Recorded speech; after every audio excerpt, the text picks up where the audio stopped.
Jemaat yang dikasihi oleh Tuhan kita Yesus Kristus. Shalom dan selamat pagi untuk kita semua. Firman kehidupan di pagi hari ini tertulis dalam 2 Tesalonika 2 ayat 13. Akan tetapi kami harus selalu mengucap syukur kepada Allah karena kamu, saudara-saudara yang dikasihi Tuhan.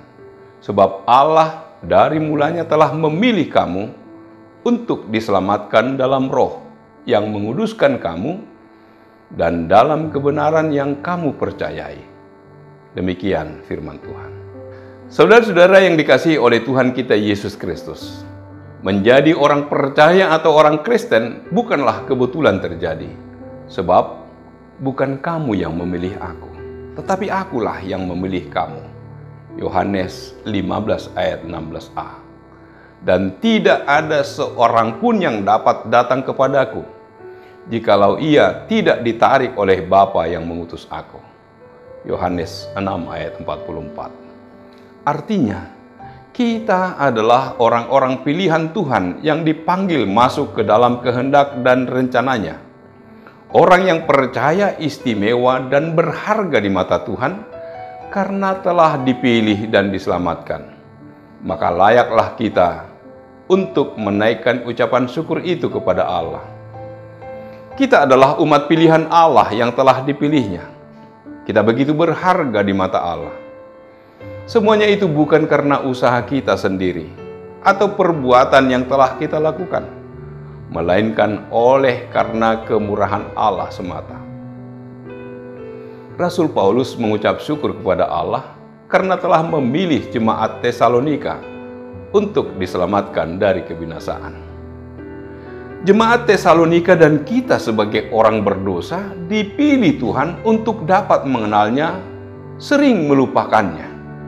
Menjadi orang pilihan yang ditebus dengan darah Kristus, sepatutnya lah membuat kita orang yang percaya senantiasa mewarnai hidup dengan ucapan syukur. Kita yang bernoda dibuatnya berharga karena kasih-Nya. Kita yang sesat telah dibuatnya selamat karena anugerah-Nya, dan kita yang nista akibat dosa telah diangkat menjadi milik-Nya.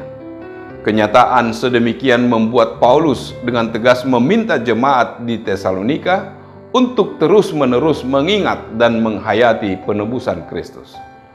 Rasul Paulus sangat mengharapkan jemaat Tesalonika dan kita semua sungguh-sungguh menyadari hal itu dan menjalani kehidupan yang berakar atau beriman kepada Kristus. Allah akan memperkuat dan memelihara jemaat, dan jemaat akan berpegang teguh pada pengajaran Rasul. Sebagai umat yang telah dipilih dan diselamatkan Allah, maka kita layak menaikkan ucapan syukur kepada Allah. Sebab sebaik apapun perbuatan kita, atau sekeras apapun usaha yang kita perbuat, namun jika Allah tidak mau memilih kita, maka semuanya itu akan sia-sia belaka. Kita adalah umat pilihan Allah yang telah dipilihnya. Kita begitu berharga di mata Allah sehingga Ia telah memilih kita, bukan karena usaha kita sendiri atau perbuatan yang telah kita lakukan, melainkan oleh karena kemurahan-Nya semata. Jemaat Tesalonika dan juga kita dipilih oleh Tuhan untuk dapat mengenalnya, karena kita sering melupakannya. Ketika manusia jatuh dalam dosa, Allah tidak memiliki sedikit pun kewajiban untuk menyelamatkan kita. Namun karena kasih-Nya, Dia mengaruniakan anaknya Yesus Kristus datang ke dunia ini dan mati untuk menyelamatkan mereka yang dipilihnya untuk percaya kepadanya sebagai juru selamat. Dipilih Allah berarti kita diberi tanggung jawab dan tugas untuk memelihara iman. Di balik panggilan Allah, pasti ada maksud dan rancangannya yang mulia, yang hendak dinyatakan di dalam kehidupan orang percaya. Menjadi orang pilihan yang ditebus dengan darah Kristus sepatutnya lah membuat kita orang yang percaya senantiasa mewarnai hidup dengan ucapan syukur. Kita yang bernoda dibuatnya berharga karena kasih-Nya.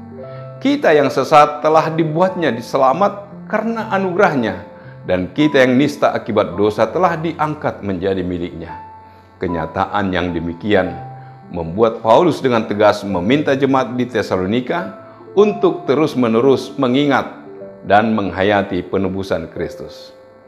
Dalam 2 Tesalonika 2 ayat 15, Paulus memberikan nasihat agar jemaat Tesalonika beriman melalui hidup yang berdiri teguh dan berpegang pada ajaran-ajaran yang tidak lain adalah kebenaran firman Tuhan yang mereka terima, baik secara lisan maupun tertulis.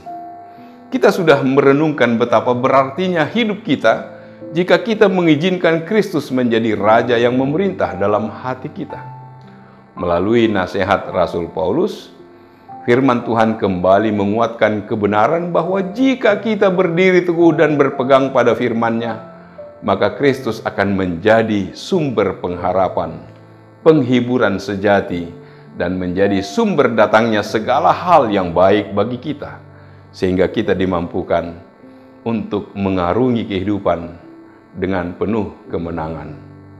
Amin. Marilah kita berdoa. Allah Bapa di surga, terima kasih Tuhan. Engkau telah mengingatkan kami agar kami selalu mengucap syukur kepada Allah, karena kasih Allah begitu nyata di dalam kehidupan kami. Allah yang menunjukkan kasih-Nya, itulah yang menguduskan kami, agar kami tetap melakukan kehendak Allah di dalam kehidupan kami. Biarlah kami senantiasa dituntun untuk senantiasa bersyukur atas berkat pemeliharaan Allah, atas kasih karunia Allah yang telah dinyatakan dalam hidup kami. Ya Bapa, sertailah kami dalam aktivitas kami satu hari ini, agar kami tetap memuji memuliakan nama-Mu. Dalam nama Yesus kami berdoa dan mengucap syukur. Amin. Anugerah dari Tuhan kita Yesus Kristus, kasih setia dari Allah Bapa, serta persekutuan dengan Roh Kudus, kiranya menyertai kamu sekalian. Amin.